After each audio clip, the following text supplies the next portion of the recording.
5 Premier League clubs, 1 transfer window, and a set of numbers that tell 5 completely different stories about where English football is heading this season. By the first week of August, Chelsea's net spend had pushed past £217 million, more than any club in Europe. Tottenham weren't far behind at £154 million. Manchester City sat around £121 million. Liverpool, coming off a season that ended with their manager losing his job, had committed £89 million. And Manchester United, one of the biggest names in world football, had spent just £50 million net. Line those 5 numbers up next to each other, and something strange jumps out. This isn't simply a story about which clubs have the most money to throw around.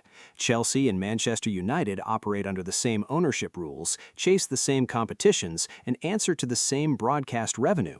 Yet one of them has spent more than 4 times as much as the other this summer. So what's actually happening here? Is this ambition? Is this repair work? Or is this 5 different clubs quietly admitting what kind of season they think they're about to have? To understand these numbers, you have to go back to how differently last season ended for each of these 5 clubs, because none of them arrived at this transfer window from the same starting point. And that's exactly where this story begins. The Premier League's summer transfer window opened on June the 15th and doesn't close until the 1st of September, so there's still time for every one of these figures to move.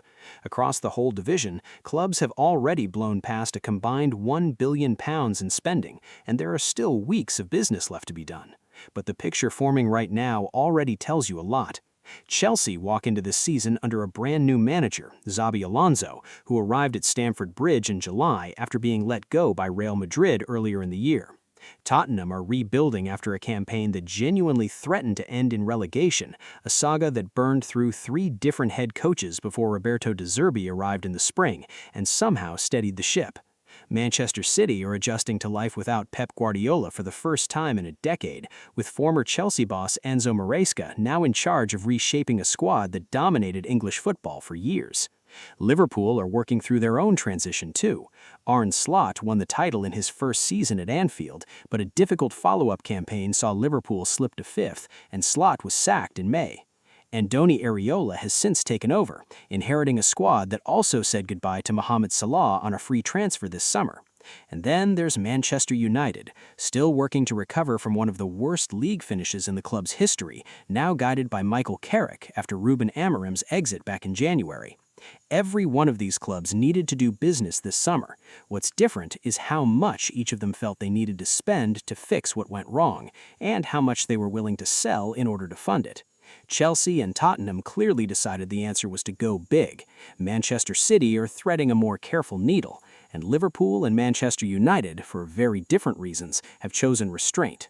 Let's start with the 2 clubs setting the pace. Before we get into exactly how Chelsea and Tottenham built those numbers, if you're enjoying this kind of breakdown, go ahead and hit subscribe now. It genuinely helps the channel, and there's a lot more transfer analysis coming as this window heads toward deadline day. Chelsea's summer has been built around a single idea: back the new manager immediately and don't wait around to do it. Xabi Alonso inherited a squad that finished last season without a domestic trophy and won't be playing in Europe at all in 2026-27, a rare situation for a club of Chelsea's stature. Rather than treat that absence as a step back, ownership appears to have treated it as an opportunity to overhaul the squad without the usual scheduling headaches of continental football. The headline signing is Morgan Rogers, brought in from Aston Villa for a fee in the region of £117 million, reportedly the most expensive fee ever paid for a British player. Rogers arrives as a genuine homegrown talent who came up through Manchester City's academy before rebuilding his career at Middlesbrough and then Villa, and Chelsea clearly see him as central to Alonso's plans going forward. What makes the net spend figures so interesting is how Chelsea have funded it. They've sold Marc Cucurella and Andre Santos for significant fees, moved on academy product Tyreek George, and reportedly received compensation from Manchester City after Enzo Maresca left Stamford Bridge to become City's new manager. That's the kind of business that lets a club post a massive gross outlay while keeping the net figure from spiraling completely out of control. Still, Chelsea remain under scrutiny from UEFA over past financial breaches, having entered a 4-year settlement agreement after previous breaches of the governing body's regulations, so every pound moving in and out of the building this summer is being watched closely by people well beyond Stamford Bridge. It's also worth remembering that under the Blue Co ownership group, Chelsea have already won the Club World Cup and the UEFA Conference League in recent seasons, so this isn't a club starting from nothing. It's a club trying to convert trophies won in secondary competitions into genuine Premier League and Champions League contention, and Alonso was brought in specifically because ownership believes he's the coach who can make that leap happen. Tottenham's spending tells a completely different story, one rooted in trauma rather than pure ambition. Last season very nearly ended with Spurs relegated to the Championship. Thomas Frank was sacked in February with the club just 5 points above the drop zone. His replacement, Igor Tudor, lasted only 7 games before he was sacked too. It was Roberto De Zerbi, appointed at the end of March on a 5-year deal with no relegation release clause, who somehow dragged Tottenham to safety on the final day of the season, helped with West Ham going down instead. That kind of near-death experience changes how a boardroom thinks about a transfer window. Tottenham have committed roughly £92.5 million on midfielder Sandro Tonali, £85 million on Mateus Fernandes after beating Manchester United to his signature, and £52 million on defender Jan-Paul Van Hecke. They've also brought in a handful of free transfers to bulk out the squad further. On the outgoing side, they sold young defender Luka Vuskovic to Brighton for a fee that reportedly broke a transfer record of its own, and reports suggest experienced centre-back Christian Romero could still generate significant income before the window shuts. Put simply, Chelsea are spending to accelerate a project. Tottenham are spending to make sure last season never happens again. Manchester City occupies strange territory this summer.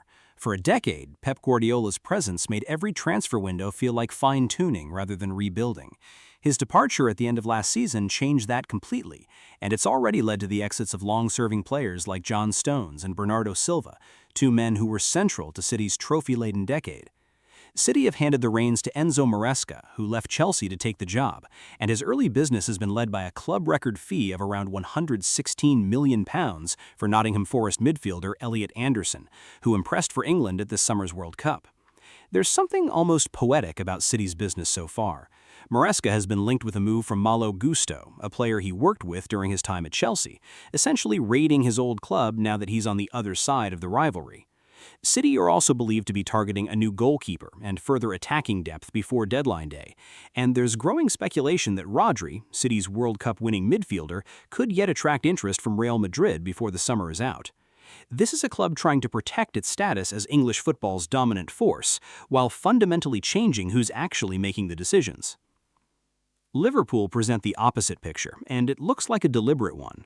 After winning the league in Arne Slot's debut season, last year's follow-up campaign was a disappointment that ended with Liverpool down in 5th and Slot out of a job by May. Andoni Iraola has stepped in, but rather than repeat the club record spending spree of a year ago, Liverpool have been notably cautious. Their business so far is centered on Spanish winger Victor Munoz from Osasuna, a member of Spain's World Cup squad, and young French centre-back Jeremy Jacquet, a deal actually agreed with Rennes back in February before being finalized for the summer. That's a far cry from the hundreds of millions committed the previous summer on the likes of Florian Wirtz and Alexander Isak. Mohamed Salah left on a free transfer this summer, closing out one of the most productive eras in the club's history, and Ibrahima Konate's contract was allowed to run down as well. Liverpool's restraint looks less like a lack of ambition and more like a club trying to avoid the kind of chaotic, oversized rebuild that many observers believe contributed to last season's disappointment in the first place. If you're new to the channel, this is exactly the kind of football business we break down every single week, so tap that subscribe button now before we get into what all of this actually means once the new season kicks off. Manchester United sit at the bottom of this particular list, and their £50 million tells its own story of caution born from recent scars. United finished last season in one of the worst positions in the club's Premier League history, and Ruben Amorim, the manager brought in to fix things, didn't even survive to see this transfer window, sacked back in January and since taking charge at AC Milan. Michael Carrick has since taken the reins permanently, and his first summer of business has been modest by United's historical standards. The headline arrival is Brazilian midfielder André Santos, signed from Chelsea for £50 million after United missed out on their initial target, Mateus Fernandes, who chose Tottenham instead. It's a smaller, more targeted approach from a club that has learned the hard way what happens when big spending doesn't translate into a clear plan on the pitch. Behind every one of these numbers is a human story that doesn't show up on a spreadsheet. For Chelsea's players, this means adapting to yet another new manager and a wave of expensive new teammates, all while trying to build the kind of chemistry that can't simply be bought. Morgan Rogers, for instance, arrives carrying the weight of being the most expensive British transfer in history, a label that comes with expectations most 23-year-olds never have to deal with. At Tottenham, the psychological scars of last season's relegation battle are still fresh. Players who lived through booing crowds, a managerial merry-go-round, and the very real threat of dropping into the championship now have to trust that this summer's spending gives them a platform to actually compete, not just survive. That's a very different kind of pressure entirely. Manchester City's dressing room is dealing with its own quiet upheaval, adjusting to life without Guardiola's voice in the building after years of players being shaped by his very specific demands. New arrivals like Elliot Anderson have to find their footing in a squad that's used to operating at an extremely high standard, with very little room for a settling-in period. Liverpool's players, meanwhile, are absorbing the departure of Mohamed Salah, one of the most influential figures in the club's modern history, while adjusting to Areola's methods after Slot's exit caught plenty of people by surprise. And at Manchester United, there's a different kind of pressure entirely. The pressure of proving that a club with United's history and resources doesn't need blockbuster spending to be competitive again. That smarter, more targeted business can be just as effective as splashing the biggest numbers in the league. Fans across all 5 clubs are watching closely too, because for a lot of supporters, transfer spending has become shorthand for ambition, even when the numbers don't always translate into results on the pitch. We're going to look at what happens next for each of these clubs in just a moment, but if this kind of in-depth football breakdown is useful to you, subscribing really does make a difference for this channel, so consider doing that before we continue. With the transfer window still open until the 1st of September, all 5 of these net spend figures are likely to shift again before deadline day. Chelsea are expected to continue trimming their squad to satisfy both Xabi Alonso's tactical preferences and their ongoing financial settlement with UEFA, which means more outgoing business could still lower that net spend figure even as new faces potentially arrive. Tottenham, for their part, may not be finished either.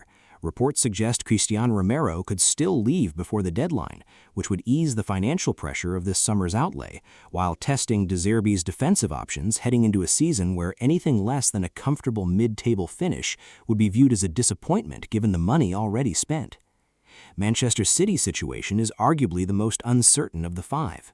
Maresca is still assembling his squad, a new goalkeeper and further attacking depth are reportedly still on the agenda, and the Rodri situation with Real Madrid is one worth watching closely because losing a player of that caliber this late in the window would force City straight back into the market. For Liverpool, the calculus is different. Having already lost Salah and Konate without major reinvestment so far, many observers believe Areola's side may still need at least one more significant signing, particularly out wide if they're serious about closing the gap they opened last season. And Manchester United's summer likely isn't over either, with reports suggesting Carrick wants at least one more midfield addition before deadline day, even if the scale of United's business remains far more conservative than in previous windows. If current trends continue, it's reasonable to expect the gap between the biggest spenders and the most cautious clubs to narrow slightly by September the 1st, but the philosophical divide between these 5 clubs will likely remain. Some are betting that spending big solves last season's problems. Others are betting that spending less but spending smarter is actually the safer long-term play. Deadline day itself, on the 1st of September, is likely to be chaotic, with all 5 of these clubs potentially still active in the market right up to the final hour. Only the season itself will tell us who's right. So where does this leave the Premier League heading into the new campaign?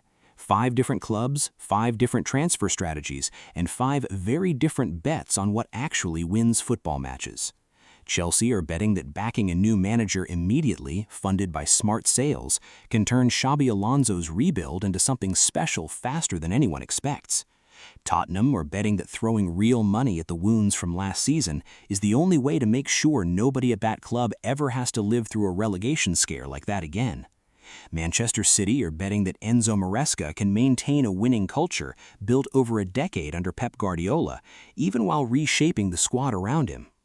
Liverpool are betting that restraint and patience, even after losing Mohamed Salah, is smarter than repeating last year's spending spree. And Manchester United are betting that discipline and a clear plan matter more than headline numbers, at least for now. History tells us that net spend alone rarely predicts where a club finishes in May. So here's the real question.